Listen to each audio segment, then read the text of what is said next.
Well, my first instrument was the piano, and I had a kind of a short experience with it because I had a very strict teacher, and she wanted me to only play the notes on the page. And as a 6-year-old, I didn't have such patience to do that, but I did have a good ear and wanted to play songs by ear. So I did quit the piano and play some rock guitar for a while, and then took up the trumpet in the school band.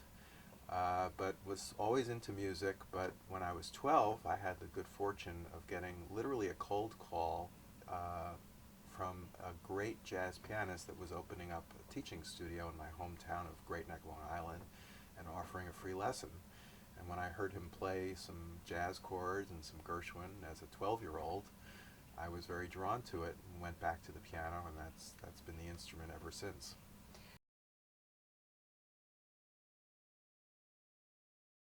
I did have a lot of formal training, both in jazz and classical. In jazz, I took some of the summer workshops that were offered by Jamie Aebersold, and there was a great one at Bennington, Vermont, that was kind of a once in a lifetime opportunity that featured sort of a who's who of New York jazz in 1975, and got to hang out and play with many great players in that. And then when I went to college, I went to 1 year of Indiana University, but did the rest of my schooling at Manhattan School of Music, and got both a bachelor's and a master's in classical piano, because at that point there were very limited options for being a jazz major. And so I did the jazz on the side, but studied piano there.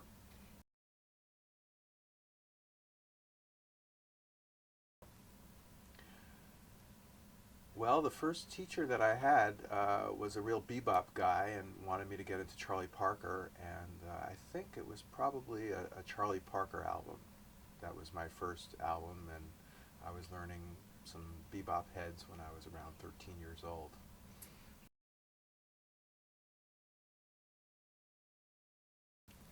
Well, I remember a few of them. I remember going to a few jazz concerts as a young person.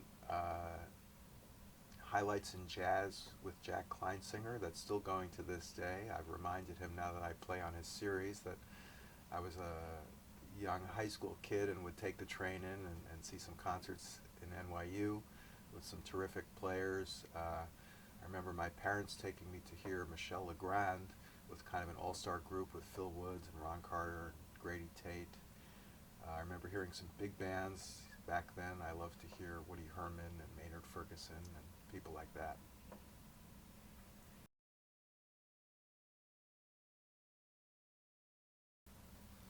Well, I started doing little gigs when I was maybe 15 or 16, and would cart some when I had to cart the big heavy Fender Rhodes around, which now I'm a little bit sorry I sold it. I sold it because it was too heavy, but now it's kind of very popular again in the last number of years. Uh, I can't quite remember the first paying gig, but I know I had the reputation of, even as a young age, saying, "Hey, what does that gig pay?" So people looked at this little kid and was like, "Oh, this kid wants to be paid. All right, well, I guess we'll have to pay him something."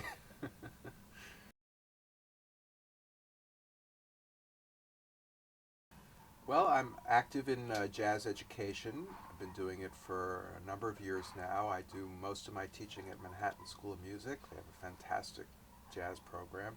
And I also do one course at Juilliard, which has a great program as well.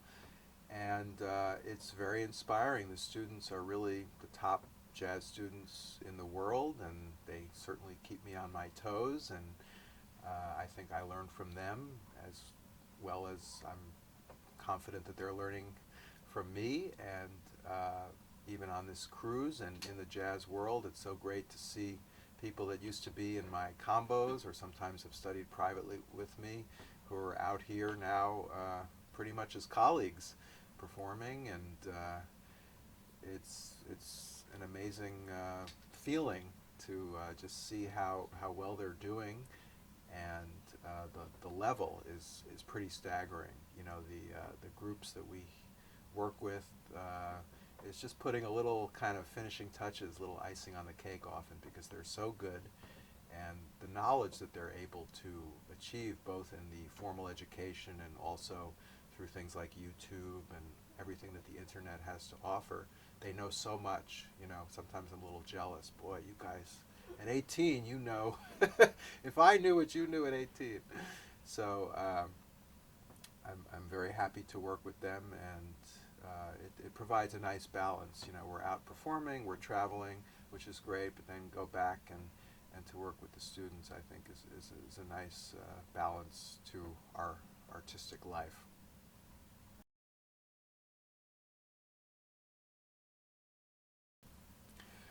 Well, I had a pretty good experience in college and graduate school, but now that I'm very active in jazz education and teach at Manhattan School of Music and one class at Juilliard as well, I have to say I'm almost a little bit jealous of the exposure that these young students get to just an amazing level of information and opportunities and things that happen when you're part of a formal institution that supports jazz, which was not so much the case maybe 20 years before that.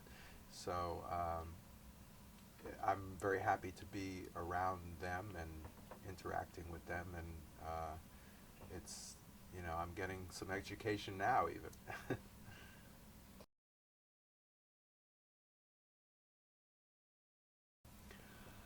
Well, I teach a class at Manhattan School of Music called Jazz Piano Styles, and we go roughly chronologically, and it gives me a chance to revisit many pianists that I may not have been checking out in in the moment or in the last couple of months or even years. And we recently looked at a CD-ROM, which was reissued in a more current format of Oscar Peterson. And of course, I always love Oscar Peterson, but just the chance to spend 2 hours with the students immersed in Oscar's music and looking at some of the transcriptions, and it actually had his commentary on the music on this. I just, at the end of the 2 hours, I was totally blown away, and so I can't say that I've forgot. I certainly never forget about Oscar Peterson as a pianist, but it gave me just an amazing appreciation in that moment of someone like that.